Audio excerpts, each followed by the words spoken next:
Então entramos aqui nas teorias evolutivas agora. E aí, quando a gente fala de teorias evolutivas, a gente está falando do seguinte, ó, a partir do momento que a gente já sabe que, vamos lá, a gente já sabe que a vida não vem da abiogênese. Claro, lá no início vem, a primeira vida viria, mas no geral a vida, né, tirando a primeira célula, né, o primeiro protobionte lá, a primeira protocélula, tirando isso, a vida vem de uma continuidade, de uma linhagem. A vida vem da vida. A gente já sabe também que a vida passa pelo processo de evolução. Que significa o quê? Né? Cada dia melhor, né? Marcha no progresso. Tô brincando, né? Significa justamente mudança ao longo do tempo, beleza? Pelo amor de Deus, tome muito cuidado com isso. Ressalto, beleza? Para um organismo, eu já vou te adiantar isso aqui, para um organismo ser mais evoluído não quer dizer que ele é mais top que o outro, tá bom? Quer dizer que ele tá. Eu vou precisar aqui dos recursos das teorias para explicar isso, mas tá bom, quer dizer que ele está mais adaptado ao que o meio dele pede dele. Mas eu vou aprofundar isso daqui a pouco, tá bom? E aí, agora que a gente já sabe disso, os caras, os cientistas, né, criam teorias para explicar, tá? Mas como que foi o processo evolutivo? Exatamente como aconteceu o processo evolutivo? Como é que tá? Os organismos vão mudando, mas a pergunta é por que que vão mudando? Como assim vão mudando? Como é que pode o bicho mudar? O bicho ter um outro órgão do nada? O bicho simplesmente ser de outra espécie? Como é que pode o bicho ter o mesmo osso que o outro? O que acontece? Qual é a lógica? Qual é a dinâmica? Qual é o critério? Quais são as regras desse processo evolutivo? Que os bichos mudam, a gente sabe, mas por que que mudam? Como mudam? A partir de que mudam? Para onde vão? Qual é a regra? É isso que são as teorias evolutivas. As teorias evolutivas tentam explicar esse tipo de pergunta. E vamos lá. Primeira teoria evolutiva é o lamarquismo. Então, a primeira teoria evolutiva que tu tem que saber é a teoria do lamarquismo. Ó, isso aqui cai e cai mesmo, hein? Cai legal, tá? Então, lamarquismo. Quem propôs essa teoria foi um cara chamado Jean-Baptiste de Lamarck. Esse cara nasceu em 1700 e pouco, 1740, 1740, 44, e teve, foi 44 e teve 56, teve 30, foi até 1820 e pouco, 1829, quase certeza, tá bom? Lamarquismo, tá? Nunca, óbvio que não cai, é só pra botar a referência aqui da data, tá bom? Então, Jean-Baptiste Lamarck teve nasceu e morreu nesses anos aqui, 1744 e 1829, e ele propôs aqui a teoria do lamarquismo. Então, isso aqui é a idade do cara, não é a idade do lamarquismo. Eu não sei em que ano ele propôs, mas foi ali por volta de perto de 1800. Escuta bem isso aqui, tá? É óbvio que o jeito que ele propôs a teoria, os exemplos que ele usou, né, tá lá no livro dele, né, é um livro extremamente difícil de compreender, mas a gente explica sempre a partir do exemplo da girafa, sempre, porque o exemplo da girafa é o mais didático, e ele mesmo nem falou o exemplo da girafa, ele falou coisas parecidas, mas não disse o da própria girafa. Então é o seguinte, ele estava tentando entender por que que existem tantas criaturas diferentes, por que que existe tanta diversidade biológica, por que que os organismos são diferentes um do outro, por que que as espécies mudam ao longo do tempo. E ele estava, obviamente, contra o fixismo, contra a teoria de que não existe evolução e os bichos são sempre da forma que são. Beleza? E eu já vou adiantar que o que eu vou falar aqui da teoria de Lamarck tem vários erros, mas também tem vários acertos. Beleza? Então, vamos primeiro colocar os acertos, beleza? Acerto de Lamarck. Vou colocar aqui até com um certinho, olha só. Acerto de Lamarck. Os seres vivos mudam ao longo do tempo. Ele foi o pioneiro nessa ideia. Na última aula eu falei evolução no sentido geral, mas quem realmente trouxe essa ideia foi ele. Né? Ele foi o pioneiro mesmo a dizer que as ideias, as espécies, sofrem modificações, mudança ao longo do tempo, tá? Então ele foi o primeiro a sustentar a ideia de evolução. E agora vem o pilar da teoria dele. Quando você pensar Lamarck, você tem que pensar isso aqui de cara: lei do uso e do desuso. O que que é a lei do uso e do desuso? É o seguinte: o uso frequente de determinado órgão ou de determinada estrutura torna essa parte do organismo mais desenvolvida. E o desuso, né, o uso pouco frequente ou desuso de uma estrutura torna essa parte menos desenvolvida.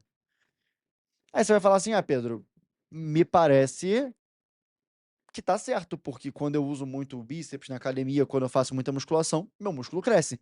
E se uma pessoa ficar deitada na cama dela o dia todo sem fazer nada, não usando os músculos dela, ela vai sofrer atrofia. É, verdade, você tá certo. A lei do uso e do desuso tem sim algum fundamento e ela tem alguma realidade. Porém, não é do jeito que ele tá falando. Por exemplo, eu entendo que tem algumas coisas do corpo que podem sofrer hipertrofia e atrofia, podem ficar grandes ou podem ficar maiores dependendo do uso, mas, por exemplo, meu pescoço não. Se eu ficar, né, esticando meu pescoço, ele não vai ficar mais esticado.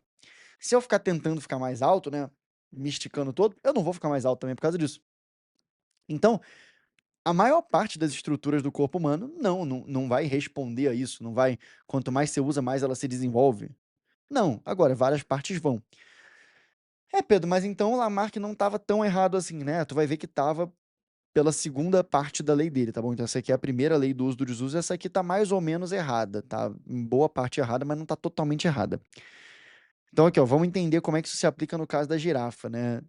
Tinha aqui o ambiente, tem aqui o meio, e o meio tem o quê? A arvorezinha de comida. E o que que acontece com o meio que tem a arvorezinha de comida? Chega aqui a girafinha de pescoço curto. Você sabe que girafa tem pescoço grande, mas por Lamarck, a girafa ela já tinha tido antigamente o pescoço curto.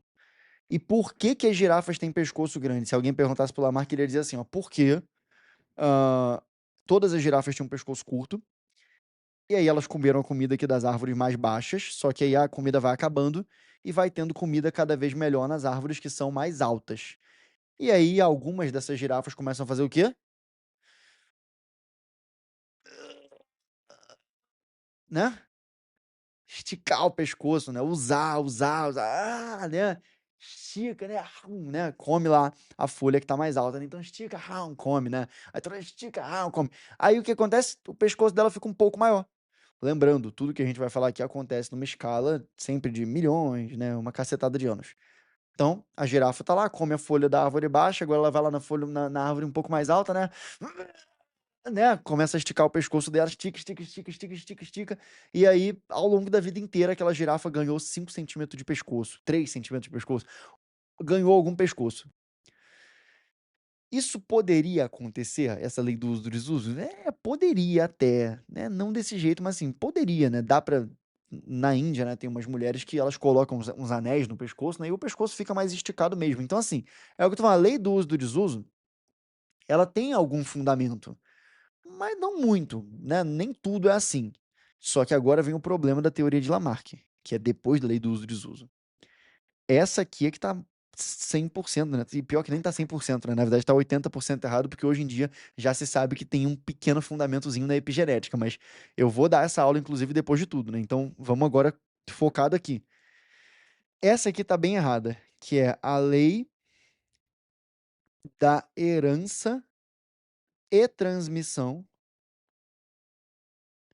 Herança ou transmissão também, pode chamar de ou de herança ou de transmissão, tá bom? Lei da herança e transmissão dos caracteres adquiridos. Essa aqui que é problemática demais. Que ele fala o seguinte: a girafa vai lá, a girafa vai esticar o pescoço dela, vai ficar com o pescoço um pouco maior. Agora, quando ela tiver uma filha, a filha já nasce com esse pescoço um pouco maior. Aí a filha dela, agora, por sua vez, vai lá, faz o quê? Ah, né? Estica o pescoço dela também, né? E tem um filho, e o filho nasce com um pescoço ainda maior. Aí o filho vai lá, né? Pega também a folha na árvore e vai ficando com o pescoço cada vez maior. Ou seja, além de você conseguir modificar a tua estrutura corporal por meio do uso e do desuso, que é algo que sim, é parcialmente verdadeiro, tu ainda passa isso para tua prole. Isso aí não é verdadeiro. Então, por exemplo, se eu faço musculação, vou na academia, fico mais forte, e eu tenho um filho, ele não nasce assim. Ele não nasce mais forte por causa disso. Não nasce. Se eu perco minha mão no acidente, meu filho nasce sem a mão? Não nasce. Se eu sou um gordo, se eu sou muito gordo, sou um balofão gigante, meu filho não nasce gordão. Entendeu? Então, assim, aquilo que eu ganho em vida ou que eu perco em vida, eu não passo pro meu filho. Porque o que passa pro meu filho são as células gaméticas, é o espermatozoide. E eu modifiquei as minhas células normais. Eu fiz a célula do músculo crescer. Eu engordei, então, tô com mais células de gordura, mas isso não mudou. Detalhe que nessa época não se sabia. Galera, nessa época não se sabia da existência sequer do DNA. Não se sabia de nada, de cromossomo, né? Estamos aqui em 1800, pô. Não se sabe ainda do que é o DNA, de como que funciona a herança genética. Conseguiu compreender, então? Qual que é um pilar importante? Parece que é só isso, né? Mas você tem que entender a lógica da teoria de Lamarck. Na lógica da teoria de Lamarck, olha só, o indivíduo, isso aqui é muito importante, hein? O indivíduo se adapta ativamente ao meio. O indivíduo ele se adapta para ficar do jeito que o meio gosta. No meio não tinham árvores altas? Então o indivíduo, a girafa, ela vai lá e fala assim: eu vou crescer meu pescoço. Entendeu?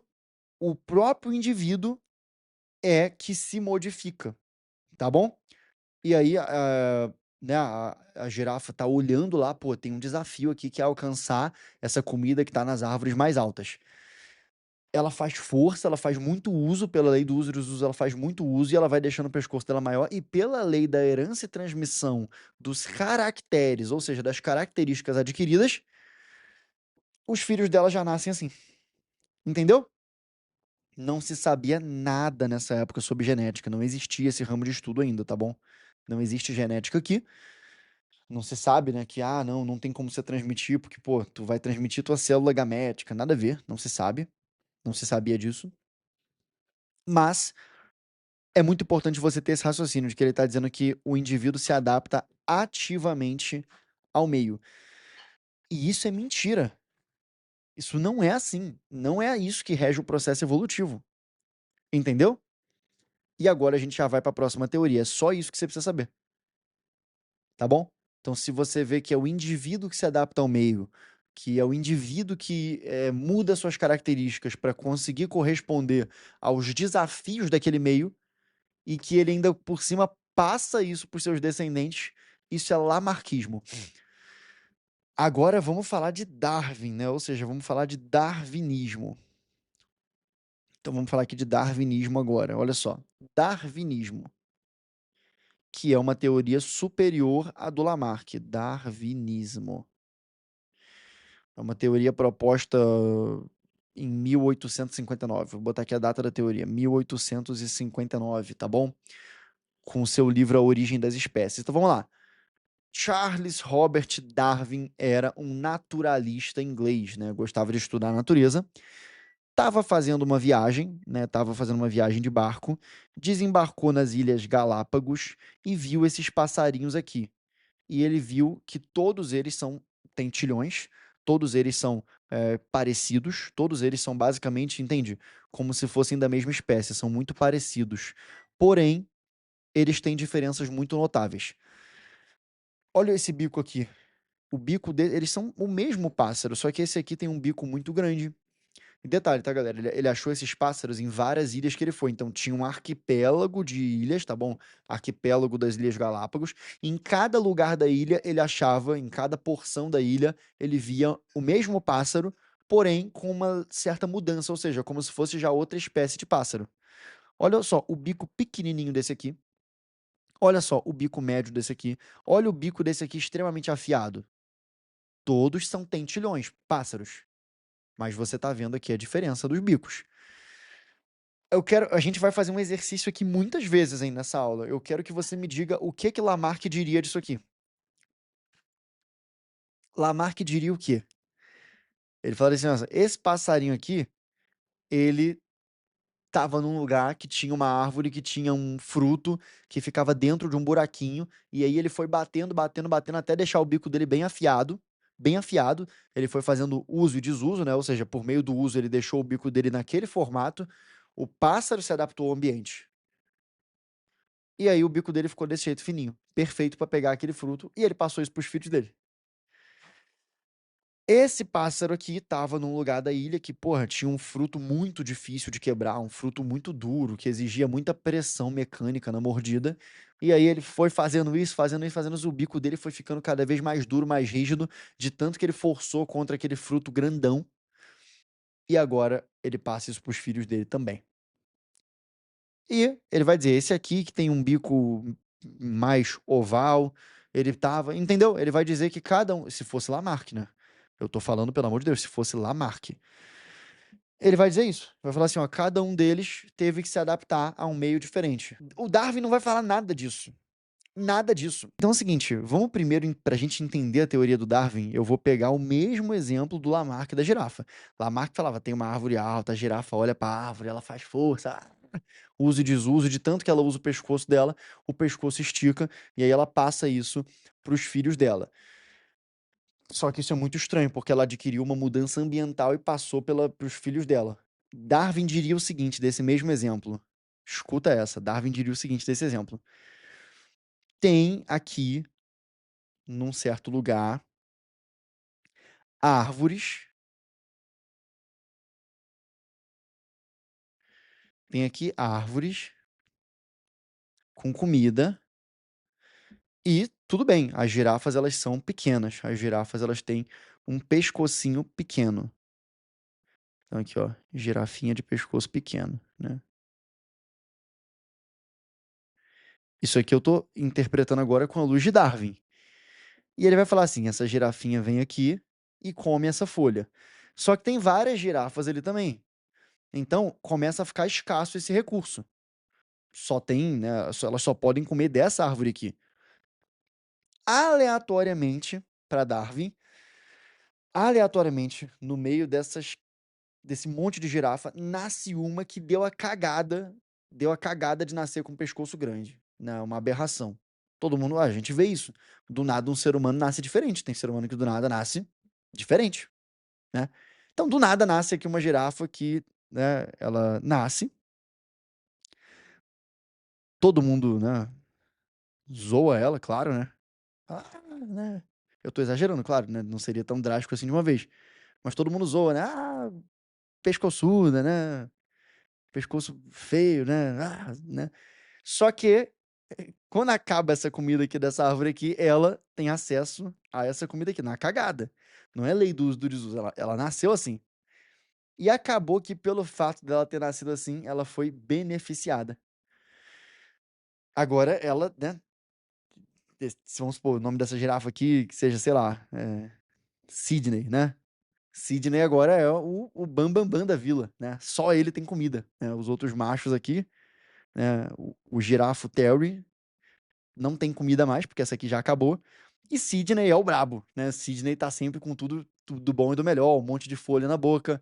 Quem vai arrumar uma namorada girafinha? Sidney.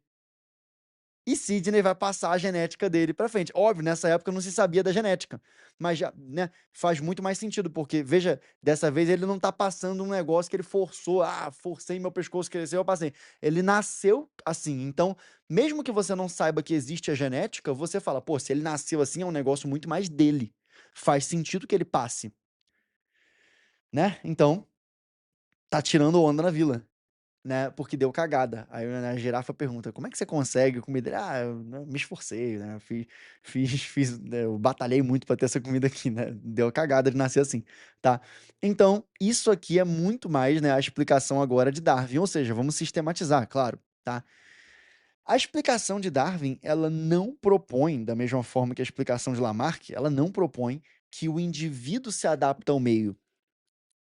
Vamos limpar aqui os termos agora, tá? Vamos estabilizar aqui os termos, vamos colocar aqui agora os princípios fundamentais do darwinismo em ordem para que você possa realmente entender tudo aqui. Vamos lá.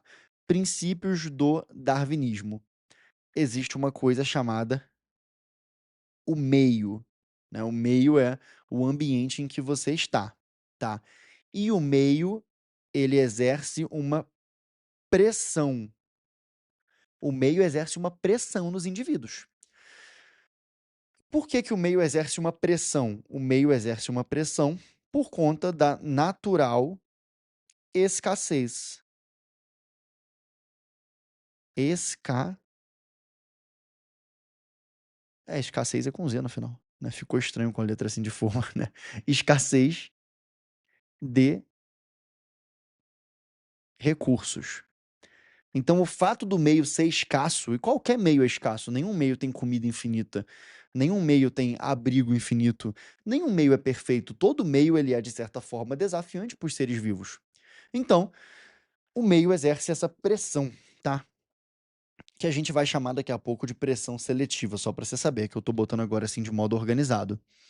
Existe uma coisa chamada sucesso reprodutivo. Isso aqui são os princípios do darwinismo. Sucesso reprodutivo.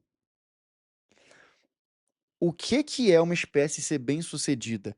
O que que é uma espécie ter sucesso reprodutivo? Ela conseguir gerar descendentes e passar a sua linhagem adiante, dar continuidade à sua linhagem é o objetivo de toda espécie nesse caso, beleza? Só que sucesso reprodutivo, você quer deixar descendentes, e esses descendentes eles vão fazer o quê? Eles vão usar mais os recursos. Então, sucesso reprodutivo coloca mais criaturas ali no ambiente. Então, você, para ter sucesso reprodutivo, você precisa de quê? De recursos. Que tipo de recurso, Pedro? Comida. Para você poder se reproduzir, você tem que ter o quê? Energia. Abrigo. Para você poder se reproduzir, você tem que ter onde botar teus ovos, onde botar tua prole. E fêmeas, né? No caso da ótica dos machos, as fêmeas são um recurso. E no caso da ótica das fêmeas, também os machos são um recurso. Então, assim, na natureza, o parceiro, ele é um recurso, né? Na natureza normal, né? Então, a gente não tá falando, óbvio, muito cuidado, né, com isso. Tem um monte de gente que é danada, né, é o ápice da adolescência espiritual, né? O cara, né, é muito comum isso na galera da Red Pill, né? O cara quer entender a ótica dos relacionamentos humanos pela ótica da natureza, né? Na natureza, né? Os machos, eles gostam de ficar com o máximo de fêmeas. Ele fala assim, ô imbecil, tu é cachorro, tu é gorila, fêmea, né? Ah, não, mas é a mesma coisa, o cérebro reptiliano. Fala sério, pô, se tu não consegue perceber a diferença de tu pra um gorila, então beleza. De tu pra um cachorro, tu acha que é a mesma coisa? Então mija no pé dos outros na rua, né? Mija no poste, né? Cospe nas pessoas, né? Taca cocô nos outros pela janela pra marcar território, tá? Então, sucesso reprodutivo exige recursos. Só que se todo mundo quer ter sucesso reprodutivo e isso exige recursos, vamos chegar aonde? Bora? Competição. Então, o meio é marcado pela competição, competição por recursos. Por conta disso, não, falta um pilar, né? Faltou mais um pilar aqui, tá? Existe um pilar chamado variabilidade. Variabilidade. E variabilidade natural. Aqui, ó. Variabilidade natural dos seres. O que quer dizer isso, variabilidade natural dos seres? Galera, você vê que é só coisa simples aqui que eu tô falando. Não tem nenhum mistério aqui. Os seres são diferentes, existem diferenças naturais entre seres da mesma espécie, inclusive. Então, mesmo que você olhe uma população de ursos, sempre tem um urso que nasce maior que o outro, um urso que nasce menor, um urso que tem uma garra mais pontuda, um que tem uma garra menos pontuda. Sempre tem um ser humano, né, que é diferente, que ele é mais forte, que ele é mais rápido ou menos forte, menos rápido. Então, mesmo dentro da mesma espécie, lembrando, né, a definição assim simples de espécie, espécie é um certo grupo que consegue se reproduzir, que consegue ter fluxo gênico entre si, né? Então, a espécie dos cachorros, os cachorros conseguem se reproduzir uns com os outros. A espécie do gato, o gato se reproduz um com o outro. Agora, cão e gato não são da mesma espécie porque, né, não é possível você reproduzir um com o outro. Então, espécie demanda compatibilidade reprodutiva. Mesmo dentro da mesma espécie, tem trilhões, a gente vê o quê? Variações. Então, sabendo disso, vem agora, né, o pau, né, o golpe da teoria de Darwin, tá? A teoria de Darwin de verdade é isso aqui que eu vou escrever agora, né? O mecanismo evolutivo da teoria de Darwin não é uso e desuso. Não é, tá? É variabilidade natural dos seres com seleção natural. Seleção natural. O que é seleção natural? Olha só, não é que nem Lamarck. Para Lamarck, o bicho foi lá e se adaptou ao meio e passou suas características para os seus descendentes. Isso não é possível, tá? Na verdade, a teoria darwinista, que é a mais aceita sobre isso, diz o seguinte: o meio tem os seus próprios desafios. E o meio naturalmente seleciona, favorece, entenda selecionar como o quê? Favorecer. O meio favorece aqueles organismos, aqueles seres vivos que, por algum motivo aleatório, eles nascem com uma variação que favoreça eles naquele meio. Então não é que a girafa foi lá e cresceu o pescoço dela. Não. É que o meio. Olha só, se eu estou falando de um meio que tem árvores altas, esse meio ele favorece, ele seleciona naturalmente o quê? Girafas altas. Então, no momento que nascer uma girafa de pescoço maior, ela já vai ter mais acesso a recursos. Se ela vai ter mais acesso a recursos por causa dessa sorte que ela teve, que no darwinismo não é explicado ainda, só é explicado no neodarwinismo com o advento da genética, mas no darwinismo é assim, ela deu sorte, ela nasceu com um pescoço maior, e esse meio aqui é um meio que gosta disso, é um meio que tem árvores altas, então ela vai ter vantagem contra as outras girafas. Por isso que eu falei, ela vai ser, né, a braba, né, a girafa que tá cheia de comida, e ela vai ter muito mais facilidade de se reproduzir. E quando ela se reproduzir, o que que ela vai fazer? Daqui a pouco vai estar aqui quem? Os filhos do Sidney, né? Então vai ter outra girafa de pescoço grandão também, né? Como é que você tem esse pescoço grande? Né? Eu nasci assim, tá bom? Porque meu pai era brabo, nasceu com um pescoço grande também e agora eu tô aqui. E logo, logo, cadê, né? Quem antes zoava, né? Agora tá aí, né? Com um pescoço pequeno, tá? Já imagino, né? Girafas, né? Cantando trap, né?